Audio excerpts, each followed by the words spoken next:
good morning. Welcome to the weekly Reshuffle. This is going to be our week ahead reading for the week of May 19th until the 25th. Oh, excuse you. We have two decks that we're going to use this week. We're going to use the Rose Oracle, which a lot of you guys know, this is like my private deck. I don't use this a ton for like public or client readings, but I felt like using it today. There's an interesting story coming through here. Also, we're going to use the Mystical Forest deck. This is a deck that I originally got like months and months, I got it last year actually, with the intention of putting it in a giveaway. But when I got done doing all of my seasonal giveaways, this deck was still left over. And it's been sitting here for a while, and I kept feeling like, I don't know, like maybe I was going to come across someone that I was going to give it to, or maybe I'd do another giveaway. But it just sat there, and eventually I was like, you know what? I really like this deck, and like, I'm gonna keep it. I'm gonna keep it for me. And one, I've been absolutely loving it, but I'm wondering if maybe there's something this week that you guys decide that there is something you wanted to give away, there was something you were going to give up, there was something you were going to move on from, that like you're kind of deciding to keep or to reclaim, sustain for yourself.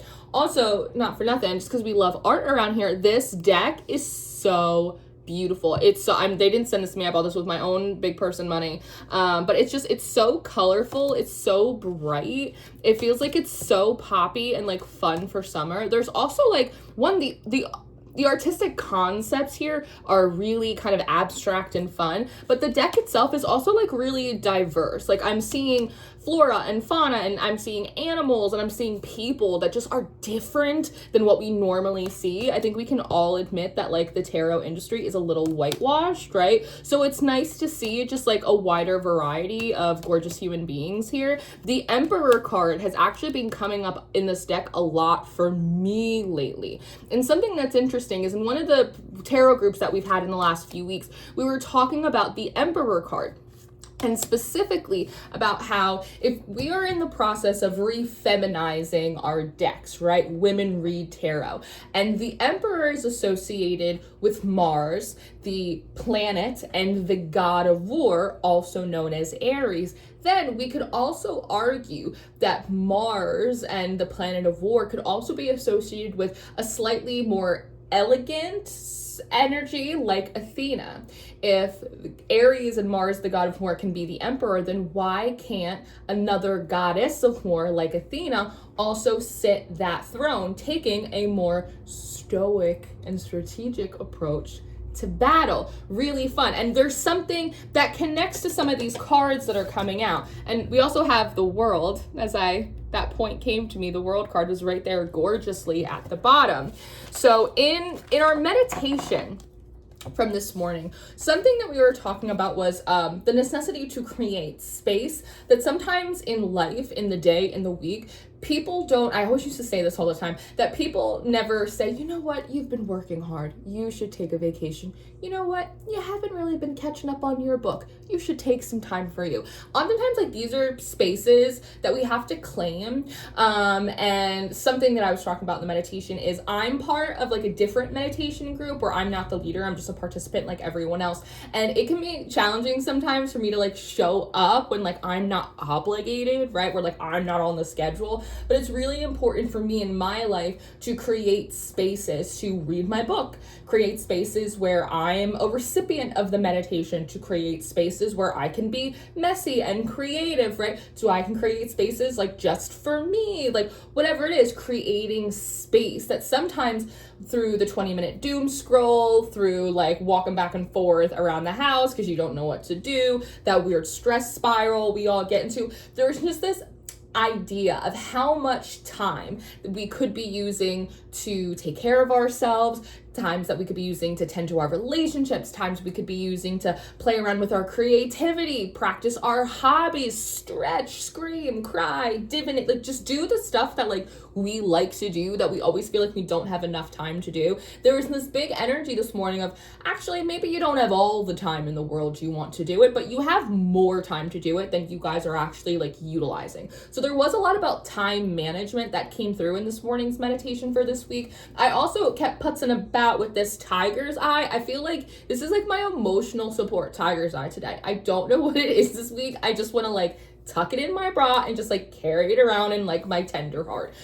Tiger's eye is really good for building confidence and for building energy. So something that had come through in the meditation as well was about us working through building confidence over ego, confidence over comparison, confidence over competition this week from like a really solid place, but also working on like physically strengthening the core of oneself, whether it's through like physical exercises, breathing techniques, like whatever it is.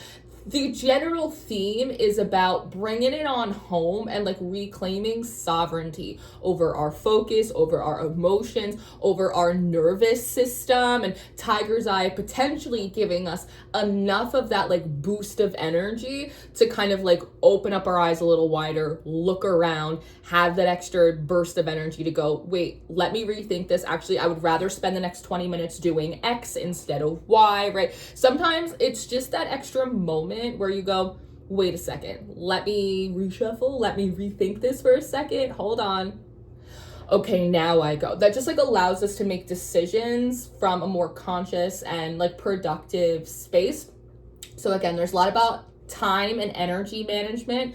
There's a lot about, I was talking about like being like thrown to the wind, about not allowing ourselves this week to be thrown to the wind by the astrology, by the collective energy, by whatever the weird people around you at work, at home, you're in love, whatever they're doing. It's like not allow our own emotions, our own, dysregulation. It's really about like, no, this week we're breathing into it. We're centering, we're being super conscious creators. Like that's just really a lot of the energy that I feel. And there was this larger conversation about presence versus perfection, and how in a lot of ways there may be areas where we feel very obligated to be present and to be on and to show up, and it may be distracting or even undermining our ability to perfect a practice, a craft, something we're trying to hone, something we're trying to refine, something we're trying to commit to. Vice versa, there may also be areas where we feel so much pressure to be perfect, to be aligned, to have the thing, to be the one, to have it all together, that it's actually creating like a paralysis, like a state of being, like a functional freeze state that is actually preventing us from being present. And there might be like a little bit of a Freaky Friday thing. There might be areas where you're like, I need to show up here, when in reality, that's the area where we just need you to just kind of maybe take a step back, focus on you a little bit, kind of refine the things that you want to, because there's a general feeling of areas where we may feel like we're grasping, or like we're a little bit desperate, or we're a little bit like, it has to do with that idea of I have to have it perfect, I have to have it all together, I have to know now, I'm looking for that relief. We need to take a step back, we need to relax a little bit, right? That presence or that perfection is preventing us from doing the other thing, right? And again, it's a Freaky Friday. You might be like, I have to be perfect here. No, you don't. You actually just need to like just be like showing up, right? Otherwise, you might be like, I need to show up, when actually maybe we don't need to show up there. Maybe we need you to spend the next 20 minutes, I don't know, working through your book list or whatever it is that you're doing. That's for you to determine for yourself. But energy management, figuring out where our time, where our efforts are best placed, not allowing ourselves energetically or emotionally, physically to just be like thrown to the wind in any way, shape, or form. And that brings us, again, that might also be something that in this week that you were going to give something up, or you're going to give something away. I don't have time for this. I'm burnt out. It's too stressful. And these small adjustments might make you realize, actually, no, I don't need to give up that thing. I don't need to give it away. I actually just need to make more time for it by delegating, or by telling people, no, sorry, I can't show up to that. I need that afternoon to myself to do this, right? Whatever it may be. The first card that had come up for us out of the Rose Oracle, and I love roses right now as like a sacred symbol of blooming and of beauty, of like the beauty and complexity because of all of the layers of the petals, but also of protection, because roses have thorns, and sometimes it is necessary to create those containers, to create that space, to create those boundaries, so that way we can protect and preserve the beauty of whatever it is that matters to you, even if that's your own energy output, your own outlet, right?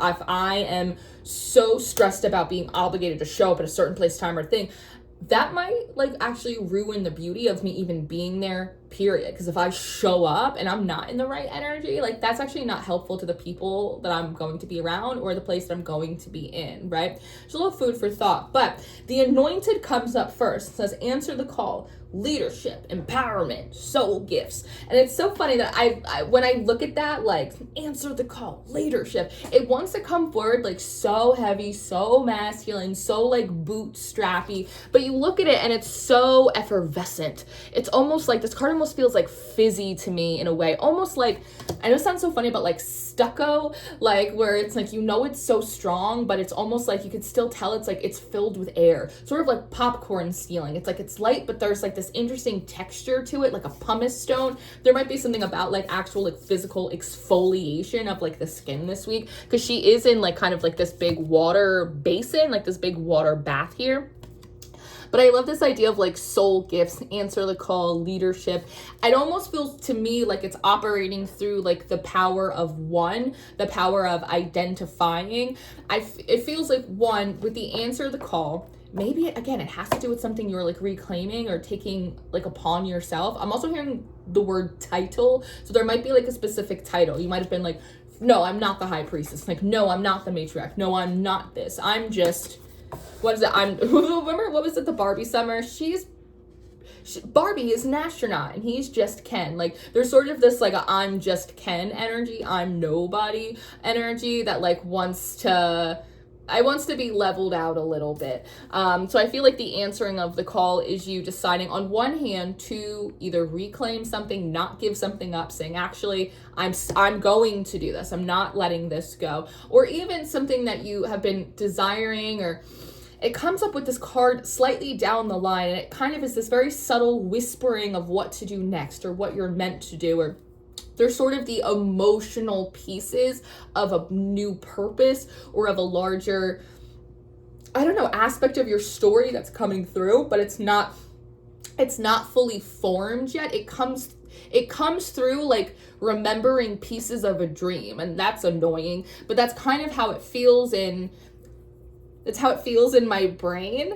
And so I feel like there's something about more of those dreamlike pieces coming together that is starting to give you maybe not the full clear picture, but a sense of like what you're meant to do. So there's almost like this subconscious rising up of, again, with the tiger's eye, this subconscious like rising up of the energy, but you're not quite sure for what. But it's like you have just like a rose, you have just enough of a scent that like even if, and it's so interesting, a rose by any other name would smell as sweet. It's the idea of like, the thing is the thing. You could call it what you want, but the thing is the thing.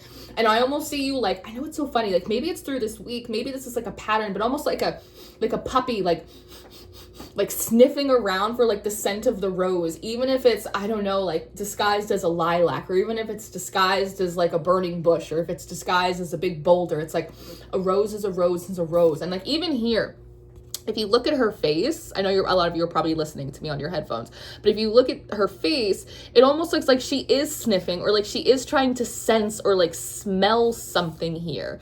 That's so interesting. There's also, I know this is like so random, but there's also something about how cinched her waist is in here. I wonder if some of you have been holding excess weight around the abdomen as a way of protecting yourself when you did not have confidence, or it didn't feel like you had a lot of support. But as your confidence begins to rise and you are able to tap in or sense more of your spiritual support, you will feel less of a need to protect yourself, and you will begin to start dropping weight, or saying like a healthy amount of weight, not a scary amount of weight, but like a healthy amount of weight. I'm also hearing what are you saying?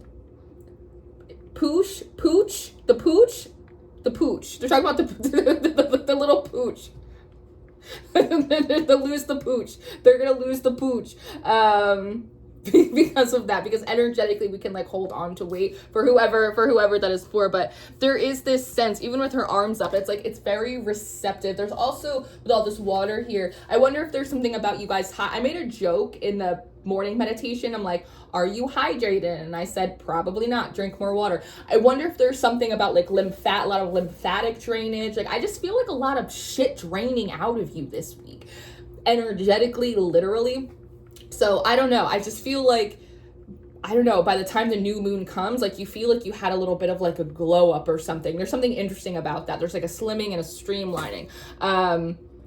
But again, there is a sense of a dream-like picture that's like coming together, and I see you kind of like sniffing it out. But again, that requires you to kind of like quiet the world and like really come home to self. Otherwise you'll be reading other people's cues. And that leads me to something that didn't necessarily come out in the cards, but it's been on my mind and I feel like it wants to be spoken about today. And it's this concept of conditioned stimulus. I watched a girl on TikTok, I think it was like a week ago, and she was explaining spiritual conditioned stimulus and how it plays out in her life. Now, full disclaimer, this is kind of like a woo-woo, I live in the matrix, the government is psyops kind of thing, right?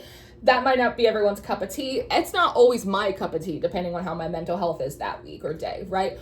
But it is something that I've noticed, and conditioned stimulus is a neutral stimulus that is used to cause a specific triggered response. If you Google it, like one of the like little examples that they'll show you is a kid on his bicycle pedaling past a house, and then the dog in the yard pops up, starts barking. The kid's now stressed, right? So he has this association, dog, bark, stress, right? So in this video, this girl, she's talking about specifically colors, and how one of her conditioned stimuli, her triggers, her stresses, is like the color red.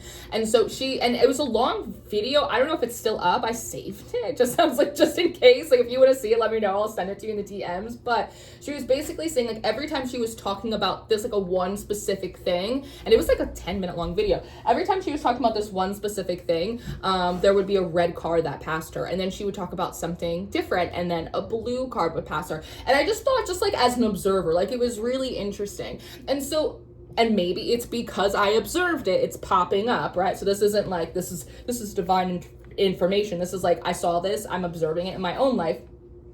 But throughout like the last week and a half, I've noticed that like when there's a certain trigger or there's something that pops up, there's a certain color that immediately pops up too. And then when I feel a sense of like being calm, or like when I'll call on Archangel Michael for something, another color will pop up. And so I'm also noticing like this conditioned stimulus like in my own life in different ways. For example, something that like I really struggle with that a lot of people don't know is like health anxiety. And I know a lot of it is because I was like sick a lot when I was a little kid, but also because my mom like died. She got diagnosed and she died within a couple months. Like that's a hard trauma for me. And so obviously like I have fears around the same thing happening. And so I noticed at times when my anxiety is high or stuff is happening, I'll see those triggers pop out a lot, right? The things that make me go, oh no.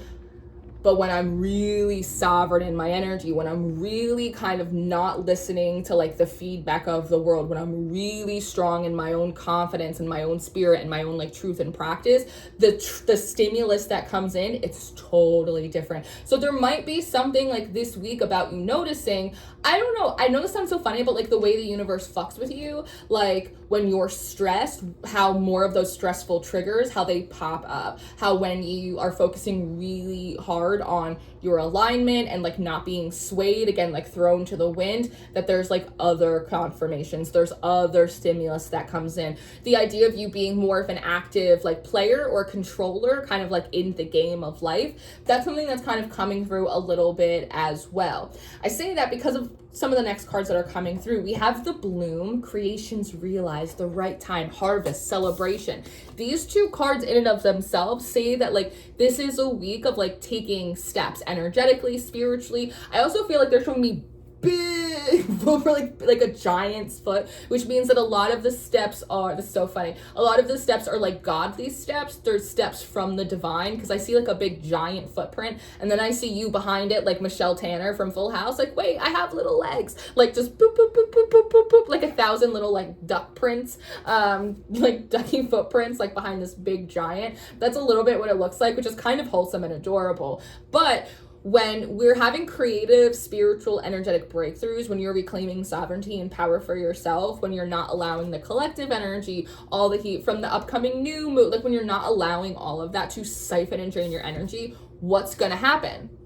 Some conditioned stimulus, one of your triggers, one of your stressors, one of the things is gonna pop up to throw you out of alignment, throw you into stress, to throw you with water above your head, right? So I feel like this is a little bit of like a, hey, we want you to notice this pattern when you start feeling like you're more in flow and alignment, when you start feeling like you are, again, more supported, more like feeling like spiritually more collaborative, more supported.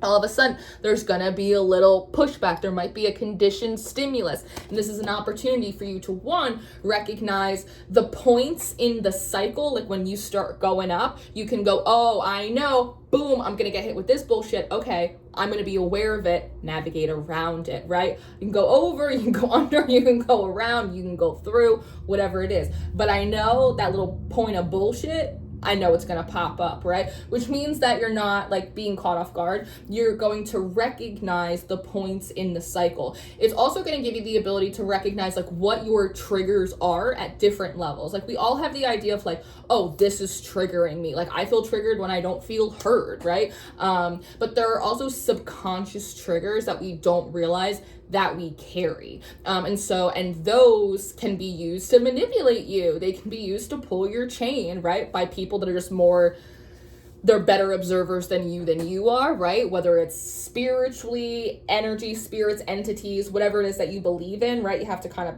pick your players here, but you will be less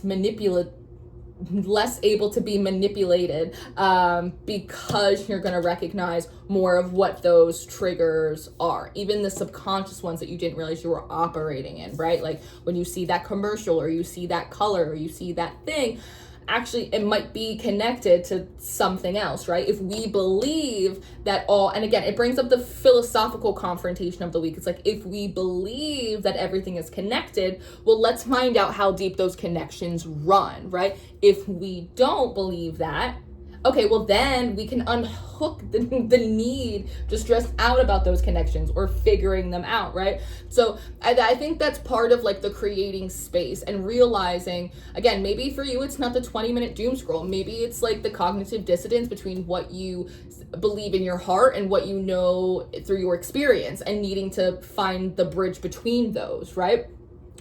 Next, what had come out was We Are Nature, becoming grounded, embodiment, living in connection. There was something really interesting with these two cards. With this and the bloom, though, it felt like she was, I want to say, dreaming of flowers. So there might be moments in your actual sleep this week, or maybe in your daydreams. It's a very Piscean energy, where again, it's like you kind of get these little flickers or these little visions of like flowers or petals or like what you or it all will become.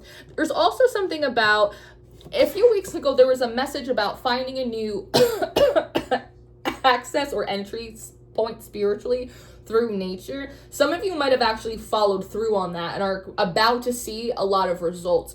A lot of your additional spiritual support may actually be coming through the connection of nature spirits and through the principles of like animism. Sometimes I don't ask Archangel Michael for help. Sometimes I ask a tree, and sometimes the tree works, you know what I mean? And so there's something interesting about that. The way that her hair is braided, it reminds me of that book, Braiding Sweetgrass. So one, I wonder if that's maybe a book that we should collectively be reading together, or if that's a book that's been on your mind. Braiding is also a form of not magic. Not magic is how we can protect ourselves. It's how we can tie in magic, tie in energy, tie in attention to our like literal physical bodies. Especially if like you come from a culture that really like celebrates the art of braiding, that might be really significant. So one, I wonder if the protection of the crown itself is important. Maybe this week you feel more drawn to wear your hair up and back, to maybe put it into braids. Maybe you feel like wearing a cap. Maybe you feel like wearing headbands this week. Maybe you feel like wearing a full veil or a full scarf. That might be significant. I also feel like wearing green and white is helpful, specifically green and white. Green and white. You might want to practice some knot magic. I almost feel like, I don't know why I say me, but like I'm gonna catch you this week. Like you're gonna be sitting there just like braiding your hair. Even though you don't normally braid your hair, you're just gonna be sitting there and going, na, na, na, na. Pay attention subconsciously when you do that, right? Because again, we have these subconscious things that we do that are communicating something, but we're not always listening to ourselves. For example, when I did my meditation this morning in my own separate group, I noticed that as the meditation opened, I had my hands like kind of in like a fisty ball, which is like kind of a protective stance, right? And I realized that like I was just kind of stressed this morning. Like when I woke up, I was tired, so I was like, oh, I gotta get this meditation. I gotta get on Zoom with my one eye open, just like you guys, right?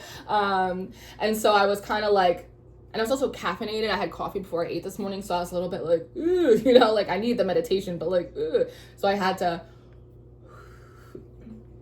paid attention to my body enough so that way when it told me, hey, girl, you're actually a little tense right now, you're actually a little stressed, I was able to notice it and go, okay, open my hands, open the belly, relax, do the thing. And that was like very helpful. So wearing white and green, oh yeah, there are certain people, places, and energies that are being separated from you. They might be experiencing some kind of karma. They might be, some people, maybe it's not for everyone, but I feel like some people might be experiencing like a bit of a haunting. Because in here, all of the twigs, all of like the branches and the sticks, they kind of look like bones. And I know that she is like a fully formed person inside of here, but she looks a little skeletal to me. We did have that full moon in Scorpio, right? The kind of singing over the bones. So I think on one hand, that is the quiet whispering, the rising up of a more embodied part of you that's coming forward, but still needs more time. In that it's replacing these parts of you that have been taken up by other people, other energies, other whatever. Those things might be fighting back a little bit. So I would be mindful this week that there might be these pockets. I know this sounds so crazy, but I almost want to say like these pockets of horror. Not for you, but like almost when you have that feeling of like something ominous is happening, or you get like really ragey out of nowhere, and like you know that like you're picking up someone else's energy that like you were connected to. It feels like that, and that might be where those hiccups pop in, that conditioned stimulus pops in, because you and whatever it is that you were connected to, it's not fully severed. So there's still a bit of an echo, there's still a little bit of a reverb that you might pick up on, the and so you in your head might go, is everything okay? I don't know, I feel something wrong, I feel like there's something wrong, but I don't know what is wrong. And the next thing you know, your subconscious conditioned stimulus, it pops up, it freaks you out, now you're stressed, now you're going, I don't know what's going on. So again, discernment. That's why being separated from everyone else's energy and increasing and strengthening your own is going to be really helpful in your discernment. So that way you're not working through triggers that are meant to fuck with you, that are meant to create illusions and stress. But also so that way you're not trying to then transmute shadow or karmic energy that doesn't belong to you. You're just picking up on it because you're still close enough to hear it. There's a lot coming up here. And then the last card that had come through the Rose Oracle is Healing is Happening. I would like to remind you that sometimes when things heal, they itch. They're annoying. They bother you. So there might also be something this week in regards to the strength about not returning to like bad habits. Even they're using like a biting your nails as an example. You bite your nails, you pick your cuticles, your fingers bleed, then they sting when you're trying to wash your hand. It's annoying. You don't want to deal with it anymore, right? So there might be something this week that you're like, I want to put my finger in my mouth, right? And you have to go, no, it itches. It's annoying, but like, I'm gonna hold tough. I'm gonna hold tough. That feels important. You're not broken. Trust the process. It's safe to soften. Here's the thing. Sometimes it's easiest to soften in your own energy. And so there might also be like a conversation you want to have with yourself about who and what like you actually cannot be soft with. Where is it not safe to soften? Who is it not safe to soften around? It just feels like it's a conversation that like wants to be had. But when I feel like it's safe to soften, I almost want to say like at home. Like it's safe to soften in your own energy. It's safe to soften like with your own spirits. It's safe to soften like in your own practice, in your own home. There's also something visually interesting in this card about this woman right here. I feel like that's you. She has this illuminated heart. See how this river flows? But then there is sort of like this council of women behind her. So I also feel like there might be something interesting about you channeling a new energy, a new voice is coming through you, a different piece of the whole of the all wants to speak through you. So there might even be something about your spiritual channel shifts, how you channel, how you read, how you communicate or understand metaphysics slightly shifts this week. It's almost like more poetic in speech. It's really interesting. Sometimes I can feel the distinction when one energy is trying to have influence with me or over me over another. So for instance, the frequency and the vibration that I will feel from the Hecate when she's actively working with me or trying to like channel energy through me for whatever purpose, it is different than the energy that I feel when I am channeling like the Abrahamic God, right? And have that come from me, which is different than the energy that I feel from say Poseidon or from say an ancestor. Like they all have these different energy signatures. So I feel like there is a new benevolent energy signature that you will be introduced this week as it begins to channel through you in some way.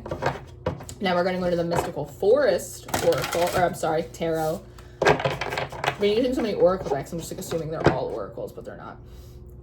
Four of Wands, Six of Cups, warm welcome, invitation, celebrations, mentorship, feminine energy.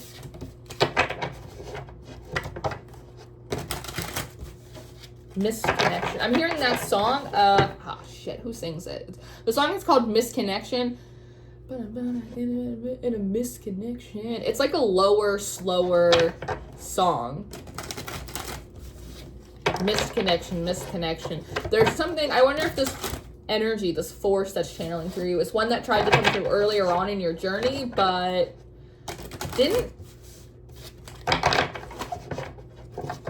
wasn't able to for some reason. Let's see. Queen of Wands. So in my head, the silent spread that I'm using is, it's like a practical, spiritual, emotional, and environmental. Practically, we have the Queen of Wands coming out. So again, confidence, visibility is important this week, especially if like you're doing something that requires people to like know who you are. Confidence, visibility, particularly a quiet confidence, visibility. Her ring is sticking out to me. So there is also something about like showing commitment in some way, but not like I have to prove my commitment to this thing. It's an accessory. There's something, I don't know what it is. Almost like, I don't know, like when witchy people wear like a Hecate's key, or they wear like one of those triple moon necklaces, or how Christians wear a cross. It's iconography. There's something about you taking on like a piece of iconography to symbolize your commitment to something, to yourself, to a plant, to whatever, a culture, something. There's a lot about that. Practically, I know this sounds funny, but the Queen of Wands is also a witch. And so a lot of you that have a magical practice, you might actually this week be given like a practical assignment. Like I want you to manifest $500. I want you to figure out what physical tools you need, or what ritual you need, what process you need to manifest $500 this week. Figure it out, right? That's kind of how it feels. There's something here about like the magic doesn't have to be whimsy and woo-woo. You can treat it more like an experiment. You can treat it more like science if you want to. And so I wonder if, I just this bird, there's something about recall. Maybe the FDA is going to recall more eggs or something. I'm just seeing this bird and it feels like she called him to her. So I wonder if there's something, like hocus pocus, like I feels like, I don't know, like you're calling something to you, perhaps a familiar, that maybe you're calling that piece of iconography to yourself. Maybe you're calling a piece of magic. It's something. I also see, it looks like there are these dandelions in her hat, which are connected to lunar energy. When they're in like the puff form like this, they're connected to lunar energy, which is really interesting, as she is opposed to the sun right now as a fire sign. So that does also make me feel like that is definitely like a bit of a magic thing. Because of the sun on the horizon here, for some of you, there might be something about working with the sun, rises or settings, that might help you as well. There's also, so interesting. There's also, because it's a practical position, real life practical proof to some external force that God is with you. Because if you see right here, she has a stone right next to her foot. You will not gash your foot against the stone. I will send my angels to uplift you. That's part of like, she's sitting really confidently in her power.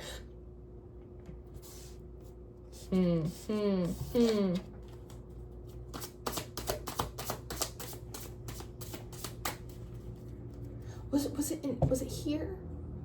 Or was it in the meditation? Something this morning I was talking about posture. And her robe is the way that she doesn't have shoulder pads, how they extend. Something about posture this week as well.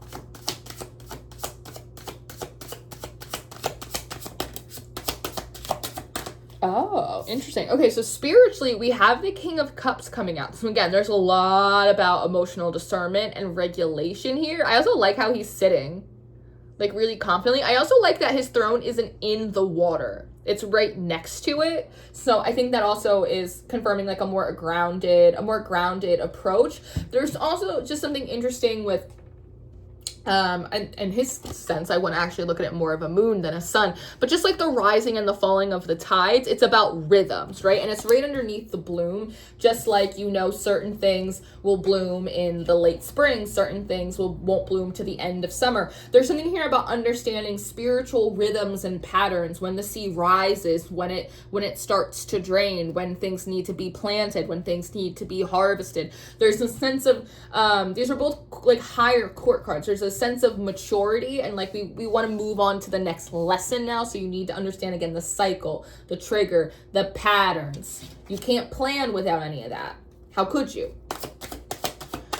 Now let's look emotionally what's going on this week. We have the Knight of Cups. He's off his horse though. He's off his high horse perhaps. A couple things coming through. You can't lead a horse to water. But you can make him drink if you bring him the cup. There's something interesting about the knight being off this horse that makes me feel as though maybe one of the things you're recalling is perhaps not just a familiar or something like that, but maybe also an invitation. You might be dropping invitations, deciding not to invite, because the Knight of Cups, he's usually on his way to give an invitation, to give a message of love, something like that to someone. So being taken off the horse, I wonder if there's something of like, I don't know, he's going by foot. He's saying, no, I'm not going to invite you. No, I'm going to instead bring my message of love to myself, because instead of bringing that horse to the river, instead of bringing it to the stream, instead of bringing it to this larger body of water, say the 10 of Cups, he's instead feeding or drinking or watering the horse one cup at a time. An ace is for one, not for two, for one. So there might be something emotionally about you learning how to, when you start reaching out your hand to the other, making sure, oh, my cup's empty first. Let me pour that in. Let me do this first. Also, there's something about, I don't know. I want to say, I don't want this to come off the wrong way, but not like looking for invitations, not looking for open doors. Like there's something about that, like the expectation of people wanting to help you, or the expectation of people wanting to open doors for you, or to give you invitation, or to like, I don't know, to be productive in your life in any way. There's a slight sense of disenchantment there, but it feels like it's necessary for a moment. And instead, I don't know, like God opened doors for you. This little anteater. And then in the environment, we have the Four of Cups. Yeah, that's exactly why. Because the people around you are fucking bored. Look at this. Look at this guy. He's got 4 cups. He doesn't even know what to do with it. And it was so interesting is in this card, this creature has taken the 4th cup. Typically, when we look at the 4 of Cups, they're very happy with the 3. They don't want the 4th one, right? Because it throws off the balance. Here, they've accepted all 4. So I almost want to say this represents, like, people who, like, accepted something that they didn't even want to begin with, and, like, they're still not happy with it, or people who actually, like, have all 4 cups, and they have things balanced, and, like, it's people that, like, still aren't happy, like, regardless of, like, what's happening, regardless of what they have, like, just regardless, kind of just, like, Debbie Downers, or people who will always find something to, like, pick apart, or always find something to complain about. Those people, it's like misery loves company type of energy that's, like, circulating perhaps around this week. That it's important, because I just look at this guy, right? Look at this gritty. Is he like an ant? He's not an anteater. What is he? An armadillo? He's an armadillo. Look at this armadillo. I see this Knight of Cups, and he's looking away from him. The horse is looking towards him now. Horses represent freedom. They represent power. And so I almost feel like this 4 of Cups, this little armadillo is representing, like, a greedy person who complains a lot, regardless of how much they have. Like, these are, and each cup, like, looks like it's bigger than the last one, and, like, it's still not enough. Maybe that's why, like, they eventually end up in the 5 of Cups, because, like, it's never the fuck enough. Whereas, like, you here, like, you're making do with just your 1, and you're not even acknowledging. You're totally looking away from this armadillo who, like, wants your cup too. You're like, no, I'm not taking a loss for that. You have enough. You have enough. And again, maybe that, just like this mystical force thing, maybe that's the thing. You're like, no, actually, you have enough. I'm going to keep this one for me. This is the one time you don't get from collective, right? It's really interesting energy. It also feels like shit. I don't know about you, but that 4 of Cups feels like shit to me. The Emperor, here we go again, between the Queen of Wands and the King of Cups, mastering your emotions so that way you can master your magic. Let's see. The Ace of Swords, and then we have the 9 of Wands. Yeah, successfully recognizing who your burdens and who your boulders are, and learning how to just kind of keep your mouth shut and move right around them. Period. Anything else on the bottom here? We have the 7 of Cups with this big crane here, another symbol of Athena. And at the top, we have the Ace of Cups. Again, back to you and filling up yours. So that's what we have for this week. I hope that this was helpful. I feel like this was kind of the puppies over here. I feel like this is kind of like a weird one this week, but I think the complexity serves us in a lot of really positive ways. So let me know how you're doing. Let me know how these energies are playing out in the week. Let me know how you feel about conditioned stimulus. Like, if that's something you've observed in your, like, just let me know. I'm just curious, girl. I love you so much, and I will see you next time. Goodbye.